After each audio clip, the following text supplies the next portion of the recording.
All right, good morning, everybody. Good to see everybody. Tell the Truth Monday.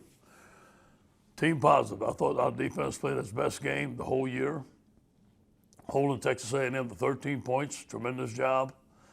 Holding them to 267 yards total offense, their lowest output of the season. They were 2 of 16 on third downs. We've been phenomenal on third downs the last two games on defense. And I thought that turnover on 4th and 1 was an excellent play. It was an excellent effort play. I watched it about 20 times and was turned the outcome of the game. It was about to go up 17 points, and just a tremendous effort by defense. On offense, number one, the scheme has to be better. I watched the film yesterday. We need to put our players in better positions, call better plays, and have answers to their blitzes. They had too many free blitzers hitting our young quarterbacks. Then our execution has to be better, and it starts with pass pro and run blocking. We did not control their front. We did not control their blitzes. We watched that yesterday. We identified what went wrong, and we came up with a lot of solutions. So today's going to be a big day on fixing what went wrong on offense. 2 turnovers, obviously, were -3 in the turnover battle. We had a turnover on special teams. Special teams did not play his best game. We had a missed field goal. We had 4 penalties, and then Zach was running for his life back there. And thank God he's athletic. He avoided a couple of block punts, so I thought Zach did a tremendous job of getting us out of trouble. Terrace Marshall opted out. Terrace has been a great LSU Tiger for us. It was in a heated battle for him. He was the #1 wide receiver in the state of Louisiana. He was a must-get, a great family from Shreveport, Louisiana.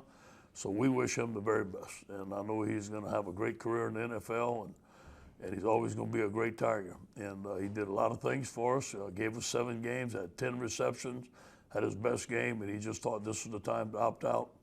So we're going to respect his decision and wish him the best. Today is going to be about fixing LSU and a little bit about Alabama. And then tomorrow we're going to move on to Alabama with a scouting report and get ready for them. But we've practiced Alabama, it seems like, now for the 3rd week. So we kind of know them very well. Obviously a great football team, a great football coach, led by their offense, 48 points a game. Mac Jones is having a tremendous year. Najee Harris is going to be the best back we see all year. DeVonta Smith is an outstanding player, 72 receptions. They do a great job. Sarkisian does a great job of getting him the ball, and probably the best offensive line that we'll see all year. It's going to be a tremendous challenge, but we're looking forward to playing Alabama. I hope we have a great crowd there, as many as we possibly can, and it'll be a wonderful night for the Tigers. Any questions? Hey, Coach, good morning. You touched on Terrace. I have some questions related to opts out and transfers and all those things. But first off, did Terrace talk to you about it, about his decision? You kind of alluded to, why maybe the timing was right. Secondly, this season when it started, we all knew it was going to be different. Did you have to adjust your mindset, as you like to say, set your jaw for a different, scenario with these kids that they may opt out in the midseason? There may still be more to come. You kind of have to understand, I guess, and kind of smile through your teeth for them. Yeah. Well, first of all, Terrace did come talk to me yesterday morning, like a man. And Terrace and I have a great relationship. I played with his uncle Joe Delaney, and he and I talk about Joe all the time. And so, it was a little different between a player and a coach between me and Terrace. It's almost like family. So he came talk to me like a man. He explained his decision. I respected his decision. And yes, this is a different time. Be able to, like Jamar Chase hopping out, Terrace Marshall, 2 of the best receivers in the country, Tyler Shelvin. You just got to deal with it. It's something you got to deal with. Next man up. But we've got a lot of young guys that are getting to play now. They're excited. And I think this is going to help us in the future. Hey, Coach. Ryan Hennessy. I'm at the NBC in Birmingham. I just got off the Zoom with Coach Saban. He's still at home recovering from COVID, but he said he plans on being back for the game against you guys. What kind of challenges does that bring you with Coach Saban on the sidelines compared to him, let's say, coaching from home? Well, he's a great coach. I mean, look at what he's done. And he's done a fantastic job with his football team. You can see the same traits in and out with his football team. Execution, great players, great coaches, great plays. I think that the guy's done a tremendous job with his program.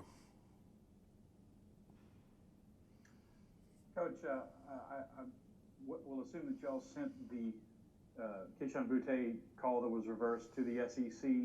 What was your interpretation of it, and did you get a response from them about that call being reversed? Yeah, we didn't get a response back, but we definitely sent it back, and we'll see what they say. Did you think it was? Can you say whether you have an opinion about it? Sure. I thought it was a touchdown. No question.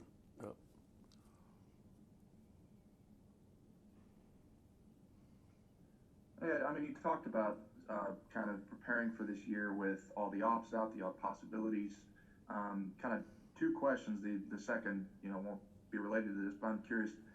As the season continues, do you expect more players to follow, or how do you approach that talking to the team in the wake of this? Yeah, that has not been discussed with anybody else. I haven't heard anything. The first time I heard about Terrace opting out was Sunday morning. He had a tremendous game. But, we're going to take it day by day. I mean, other players can't opt out. That's the rule. Nobody has talked to me about it, but, again, we'll take it day by day and see.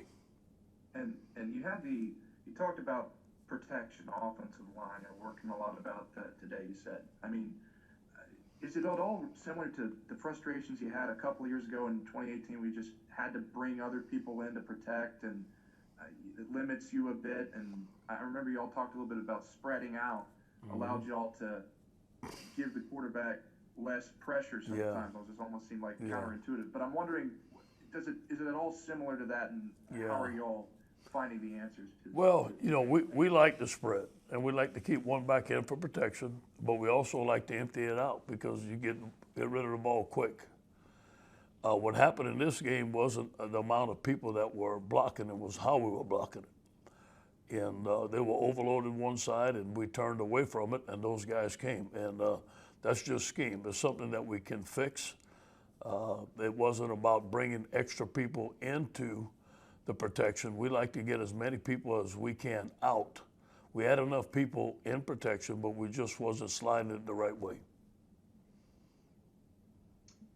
Hey, Coach, good morning. Couple quick questions for you if I can. Last year, obviously, everything's hunky-dory. Couldn't have been better. I like that. This year, obviously, it's been challenging. You, the face of the program, the head coach, where is this program heading, Coach? I mean, and where's the light at the end of this kind of dark 2020? Yeah. We're building a championship program, and we will be champions again. Recruiting's going well. We got some great young players.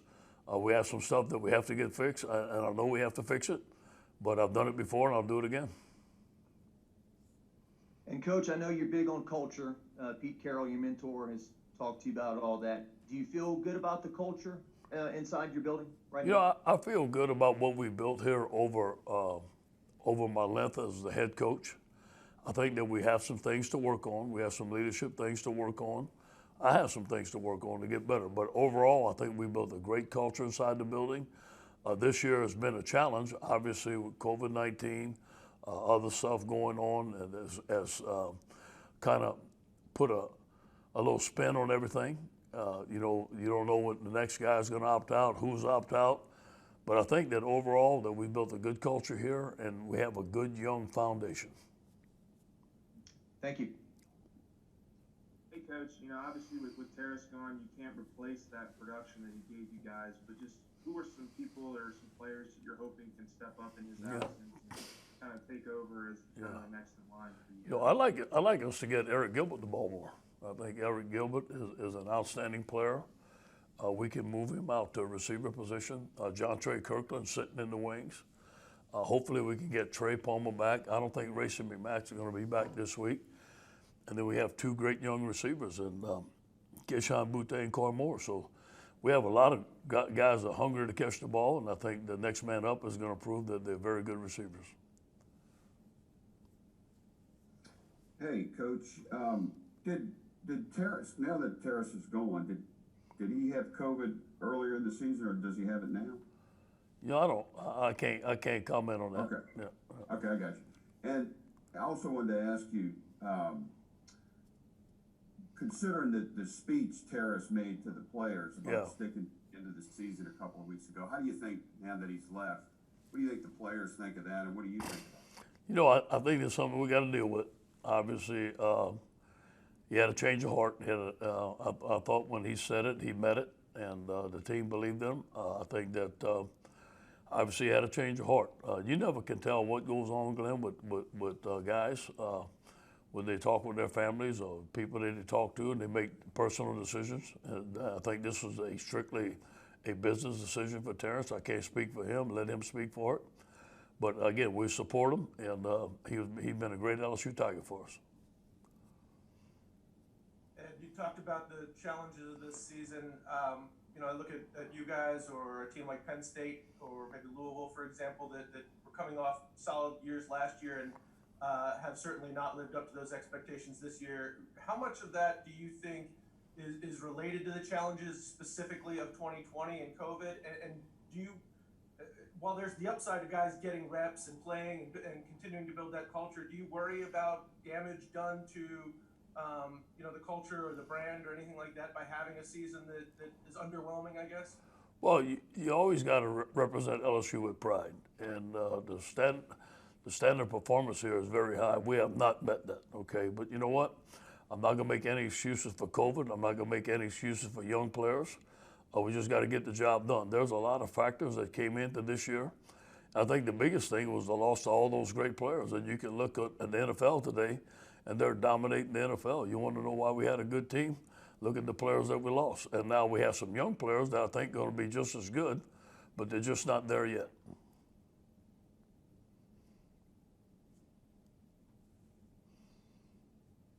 Hey, Ed, it's Ed, New Orleans.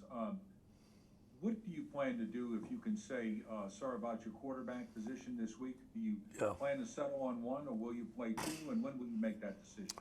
Well, we're going to see the game plan throughout the week. It was the surface was wet. We thought that the only reason we pulled TJ was to put Max in and to try some quarterback runs, and we had planned that all week, and we thought that we could get that done, but we couldn't. So we're going to see this week. We're going to practice both of them, and then we're going to make that decision at the end of the week according to the game plan and what we need to get done on offense. Hey, Ed, obviously you gave that explanation about the offensive line and what you kind of think was going on, but just to kind of understand better, do you think they were mistakes, or do you think it's just something you guys have to change with how you're scheming it? I think it was both of them. First of all, you got to look at scheme. I mean, we did not have them in the right position a lot of the times, and there were some free blitzers coming in. So the way we turn the protection, the way we protect, those things can be fixed easily, and it's things that we have done before. Now, there was a couple of times where we got beat one-on-one, and we got to have better technique, and we got to play better and compete better. So it was a combination of both. Thank you. Hey, Coach, you mentioned Kayshawn and Coy as a couple of guys that you'd like to see more of down the stretch. Where are those two freshman receivers in terms of their development, and just how ready do you feel like they are, or what are some things you need to see from them to take on that big role the rest of the way? Yeah, I think they're ready to play. I think they're ready to play, and we'll play well. Obviously, there's some things that they need to work on. Obviously, COVID guys are getting quarantined, not being in practice for a couple of weeks, and missing some time. It's hurt them a little bit. But I think overall, both those guys have demonstrated in practice they're ready to play. Hey, Coach, Shea Dixon with 24/7. Each week you had talked about things you wanted to see cleaned up on defense. I assume that list was shorter after the weekend. What was key for them, when you saw the film again and during the of the game? Simplification, communication, the things that we've been working on, having their cleats in the grass. I think the biggest thing that came out of the game was no explosive passes, and that was a big improvement for us. We had some explosive runs, but we didn't have mistakes where guys were running free down there scoring touchdowns. I thought our man-to-man coverage was great. I thought our plan was great. I thought our defensive line played very well against a very good offensive line. We tackled well. Our linebackers got to the football. We missed a couple of fits on the counter plays, on the big plays. But to hold them for 13 points and 267 yards was a great output by our defense. Hey, Ed, staying sort of on that theme of sort of defensive improvement, you mentioned third down earlier. How have y'all made that such a, how have y'all improved so much in that area over the last 2 weeks after struggling in that way? Four-man rush and great coverage. It all works together. It all starts with a four-man rush, and tight coverage. The quarterback doesn't have a long time to throw the ball. He doesn't have many windows to throw the ball. We had some good pressure on the quarterback, and then we had some five-man rushes, and we had some blitzes, and our man-to-man coverage was pretty good. Coaches, Brett, what did it mean to you when you consider all the criticism that Coach Pelini has been under this year, to see the defense improve as dramatically as it did last week? And yeah. How much of it do you think is Coach Pelini adapting to his players, or them kind of figuring out what he's been trying to teach all along? I think it's a combination of both, Brett. And then, with the criticism, that's outside noise. We can't react to that. We got to control our own mindset within the building. And we got to believe in each other. We got to fight for each other. One team, one heartbeat. It's coaching staff, players together. But I do believe it's a combination of both learning what our players can and can't do, and our players understanding the scheme better, and you can see it working. Coach, I know that this year you've talked about getting to that championship apex, especially tasting it last year, but removing COVID from this season, with this type of adversity in 2020, do you need a season like this to get to that championship pedigree again? Matt, I think that you need to build grit within a football team. I think you need to be tough, build toughness, and the young guys need to learn how to go out there and play and win, but we need to coach them better. So I think it's a combination. Nobody wants to go through a season like this, but I do believe we're building character and grit, and it's going to pay off for us later on. Coach Scooter Hobbs, back to the Terrace speech again. Are you all concerned about what that will do for the morale of the team? Scooter, it's something we can't control.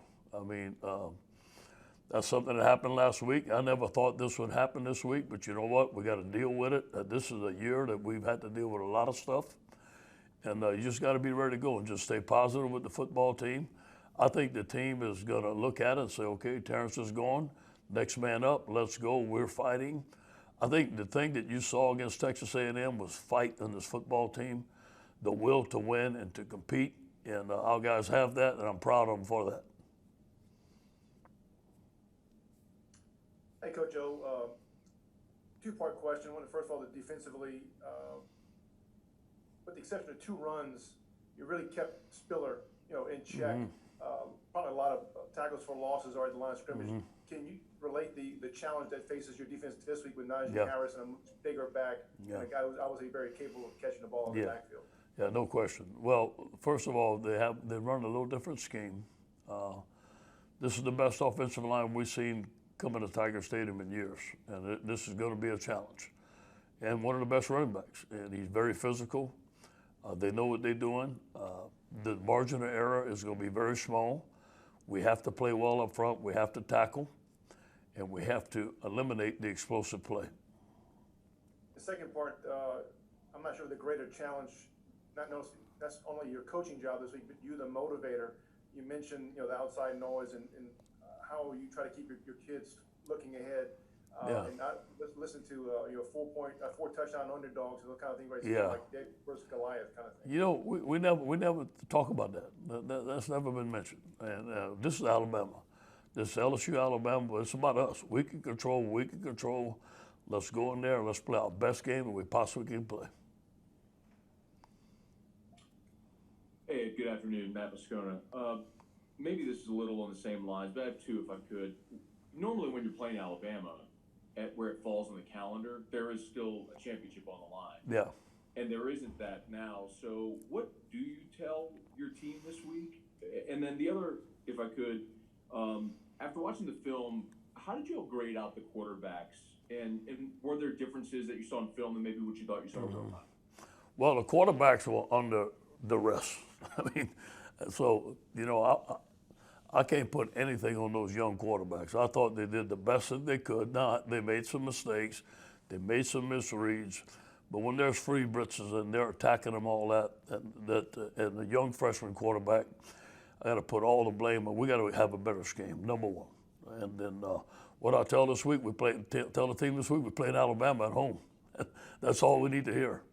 And playing Alabama is a great rival for us. It's been a great game over the years for us, a tremendous challenge. They're the number 1 team in the country coming to Tiger Stadium. Let's play. Hey, Coach. Steve Moulton, WZZN. I've got two, please. You mentioned about limiting the explosive plays and coming off your best game defensively. What goes into, especially with the kind of high caliber speed that Alabama does have, and limiting those explosive plays? Yeah, you got to find where DeVonta Smith is, number one. You got to know where he's at, what's he going to do, and you have to cover him. And you may have to double cover him, you may not. But if we do have single coverage, we have guys that can single coverage, you got to be able to eliminate him from getting the ball over the top. Sarkisian does a good job with his play action pass, it's called gap pass, and take shots. He'll take shots time after time. And you can't get your safeties too far up to play the run because they throw the ball over your head. I think that's the number one deal. What was your second question, Steve? Second question is, since this game is kind of a reschedule, if you were to look back at your team when you were supposed to play Alabama, do you think your team is better today than when you were supposed to play Alabama? Yeah, we have enough people to play. We'd have played them the first week. We just didn't have enough people to play. And that's all that was to it. And so I'm glad we played them. I'm glad we got the reschedule. We look forward to playing them. Ed, I know how much you wanted to have the spread offense, but in the SEC, everyone has it now, and you're about to face two really good offenses the next couple of weeks. Do you feel like these quarterbacks that have come along, so long the SEC was knocked for having no quarterback play, do you feel like their production is a direct result of the spread and, like you've said before, 7-on-7? Yes, no question. No question. And it puts athletes in space and let them make plays. And the people are scoring a lot of points. And the quarterbacks are being groomed in the 7-on-7 league. They're going in there. It's quick. It's a shotgun, getting the ball, throwing it deep. And then again, when you have some great athletes like they have to give the ball, you have success. I had two questions. First off, how much was not being able to get a push in the run game, not having Torrey Carter available, and what's his status coming back, and is Eric kind of more in that position now to work? Yeah. Torrey's will not be available this week. At 4th and 1, we go hurry up, and we got beat in the line of scrimmage, and that was a big play in the ball game. And then, we're trying to run the leads inside. There was no room to run it. We got to be more creative. We got to get the ball outside, and we got to block better.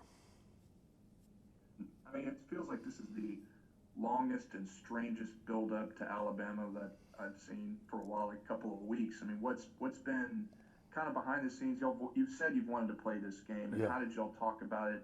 I know you had other games to look at, but in the build-up sense, how did y'all approach towards this? It's about LSU. Alabama's a great team and a great program, and this is about us getting our team ready to play a great game and doing the best that we possibly can. Thank you, Coach. All right, guys. Go Tigers.